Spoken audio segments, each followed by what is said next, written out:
If you're a regular watcher of my videos, or follow me on Instagram where I share more videos and photographs of my day-to-day work, you'll know that steps and ledges in my practice have become quite significant features in my aesthetic. There are some videos that circulate online that suggest I use special ribs with certain profiles to create these shapes, but in reality they're all thrown by hand. I do use a rib to create these, but just a flat one, which is dug into the wall in a very specific way to create these sorts of features on my pots, ledges and steps for the glazes to pool onto or break over. The glaze even gathers on top of them, hanging just above the step, which causes these intense bands of colour to appear with certain glazes. Like the video last week that showed how I make my lined vases, these ledges are again very subtle forms of decoration, and they help to break up what would otherwise be a very uniform shape. Anyhow, in this video I'm going to show you how I make these, both the step and the ledge, which have become features across my range of pots. A very simple, decorative motif that visually helps to link everything together. This is a good way of making your brand of work more recognisable. The trickiest part is actually finding that simple feature, which you can add to the jars, plates, teapots, mugs and vases you make. In theory, there are two ways you can create lines like this. You can either throw the walls of your pots thickly to begin with, perfectly straight, and then at the leather hard stage you can trim certain sections back to create these ledges, although that tends to lead to pots that are heavier overall. So instead I tend to throw all of these features into my pots, even if that means the interior shape of the vessels aren't perfectly straight. So, in this video, I'm just going to throw a variety of simple shapes to demonstrate how I create these ledges and steps. As in most of my videos when these are featured, the moment I actually make the step doesn't last long, and there's a handful of things to consider in terms of wall thickness, wheel speed, how the kidney is used, which type of kidney to use, and so on. Although in reality, this is just one of those things in this craft that can be done in so many ways. I think it's always helpful to hear, especially to newer makers, that there isn't just one way of doing things. By the way, when I throw, I keep the water to my right. As I'm right-handed, it's easier to reach for this, although truth be told, it being raised up like so is a bit annoying. Ideally you want it somewhere close by, and somewhere where if water is taken, it doesn't drip all over the floor or the workbench in front of you. Really, I should make something that hangs off the wheel to the right, that attaches to the plastic wheel tray itself. I've weighed out 5 1-pound lumps of clay, which is about 454 grams, a good amount to practice with, as it isn't too much or too little. And if you are a beginner just learning to throw, this is a good place to start. And I know this video is about the steps and the ledges, but there's a few things in the throwing of the walls of these that can be helpful to making the steps and the ledges themselves. The main thing being that you don't want to make the walls too thin when you're throwing features like this into them. There needs to be a relatively good amount of thickness, not too much to make the pot cumbersome and require a ton of trimming, but enough to support the distinct angle pressed into the wall. Plus, it's always good to go over these steps again. It's like practicing your scales, I suppose. I'll be making some simple bowl shapes initially, and in the bases of these I've left about 3 centimeters of clay so that I can trim tool feet onto the bottoms of these. And from this point I press my knuckle into the bottom, which squashes some clay upward into the lowest portion of the wall, which I can then pull up. The other thing about these indentations is that they're easier to create on walls that haven't been overthrown. Overthrowing, by the way, is a term used for tied clay, normally found in the walls of the pots of people who are struggling to gain height in their vessels. And instead of gaining a good amount of height in say 3 to 5 pulls, it takes 15 to 20. By this point, the walls are normally completely saturated with water and are very weak, and you'll find it's much more difficult to create fine details in it at the throwing stage without potentially destroying the pot.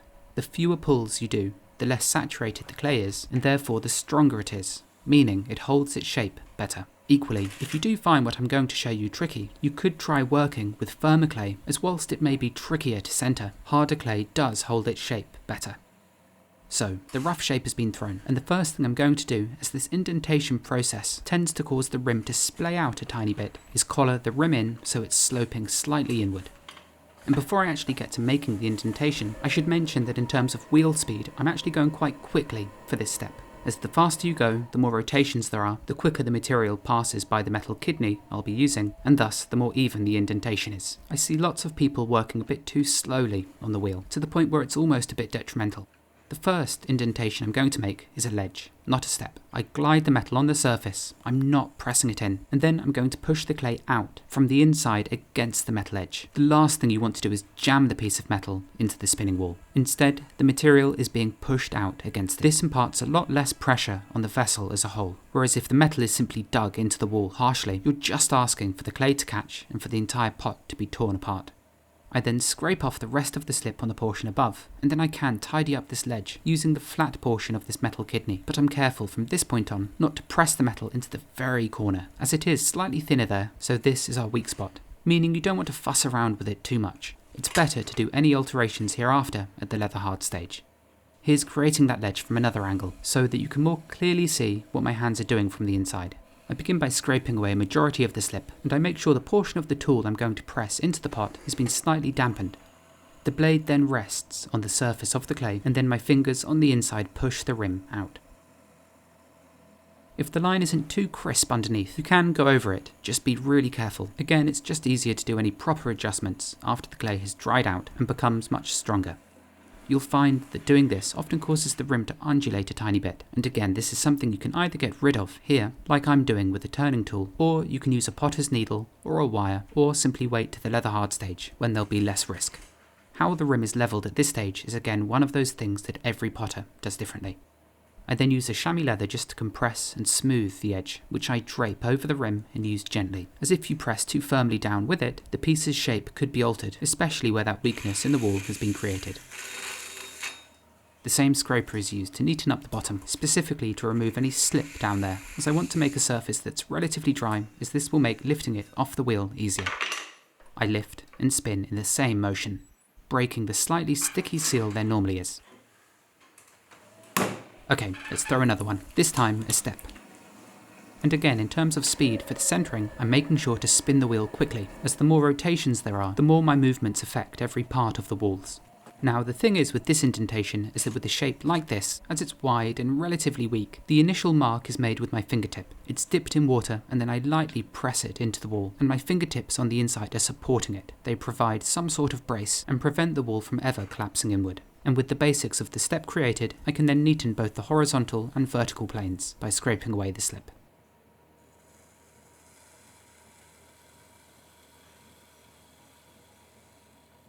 From this point, the final shape can be thrown, carefully, and as the walls aren't paper thin, I can make any adjustments if need be. I'm still just always careful not to overwork the sharp corner created. The thing with this type of step is that the way I make it on a bowl and on a cylindrical form differs. As with a wide shape like this, it's harder to create any alterations near the rim, as there isn't much holding the shape together up there. Whereas on a cylinder, or if you are making the indentation lower on this bowl, then you can be more forceful with how you do it. And I'll demonstrate that on a simple cylindrical vase.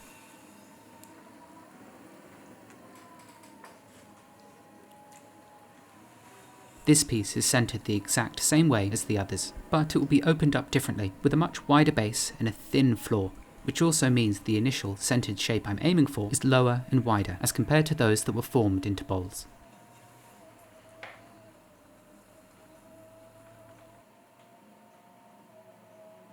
As the indentation on this piece is made lower, the overall shape of this piece helps to support the vessel as this indentation is made. So in this case I go in straight with the metal tool, but as you can see this normally alters the shape. So hereafter I only use a very small portion of the metal blade, not the entire length, and I run it in a straight line upwards, pressing in that bulge. Once it is straight, I can use the entire length of the blade, but you'll find it's much easier to make a big change if you only use a small part of it initially. Once again, at this stage, it's best not to get too worked up about the final shape of the step, as normally, when you flatten one portion of it, it creates a burr of clay that extends over the other, and ultimately these tiny adjustments are just easier to fix at the leather hard stage. I should also add that when I pick these pieces off, I try my best to not interfere with this line, and if this makes them more difficult for you to pick up personally, then perhaps it's best to throw these sorts of shapes on bats, so you don't actually have to pick up the pots themselves. This is what happens if you try and create indentations on pots that are too thin. The wall itself where the indentation is made simply cannot support the weight of clay above it, and thus it quickly begins to spin out of control, and you can see just how easily it tears away. I'm also surprised this step held. But again, the clay in the corner is just so thin that any minor undulations in the future are just going to be really problematic. And even if you can remove them off the wheel successfully at that point, it'll likely only be damaged later in the process, say when you're trimming the pots, or they may even potentially crack when they're drying.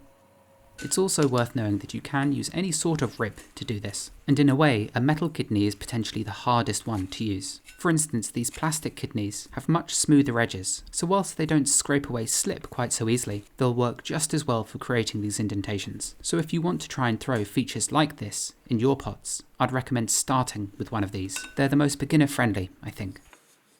Wooden kidneys work well too, but there's no flex in them, and you need to make sure you're dipping the part you'll be pressing into the pot in water first, as dry, absorbent wood like this has a tendency to stick to the clay, which isn't something you really want when creating ledges and steps like this. Metal kidneys and ribs are the hardest to use, simply as the potential for things to go wrong is just so much greater, as you're essentially working with a knife. So not only is it easier to damage the pot, but it's also easier to injure yourself when using one of these. Despite that, they leave the nicest, smoothest surfaces, in my opinion, although as you can see, this one is no longer actually straight. The length of metal has been worn away after being used to straighten so many pots and pressed against highly abrasive clay. I need to get some new ones of these. But essentially, in terms of use, I'd rate them hard, medium, and easy, but each has their pros and cons. I think the best advice I can give to teach yourself how to throw these steps and ledges is simply to make a relatively thick cylinder and then cover the thing in indentations and steps until the process feels somewhat natural. Then you can attempt to make some cups, like this for instance. I'm throwing it thin and evenly from top to bottom, pressing the clay out against the kidney to remove all the slip that covers the surface.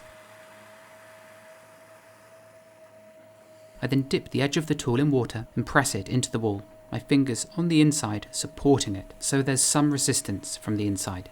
This has caused the upper section to be slightly bowed. If you look carefully, you can see that the midpoint is bulging outward just a touch, so I make sure to straighten this section before I take it off the wheel. And with a pot like this, I make sure that all my fingers that are doing the lifting are clasping the vessel from underneath that line, as the last thing I want to do is smudge it and ruin it. Surprisingly though, indentations in pots like this seems to make them hold their shape better as they're lifted off the wheel. Considering all of these were thrown with quite soft clay, each of them was quite easy to lift away. But if you would like to find out much more about how I actually lift pots off the wheel, that's a subject I've actually made a much longer video about, a link to which I'll leave on screen now and in the description below. Anyway, I hope you enjoyed this short, simple video this week, and if you happen to experiment with this technique, do send me some photos of your attempts, as I'd love to see them. A tremendous thank you for watching, especially if you made it to the end, and, as always, I'll see you next time.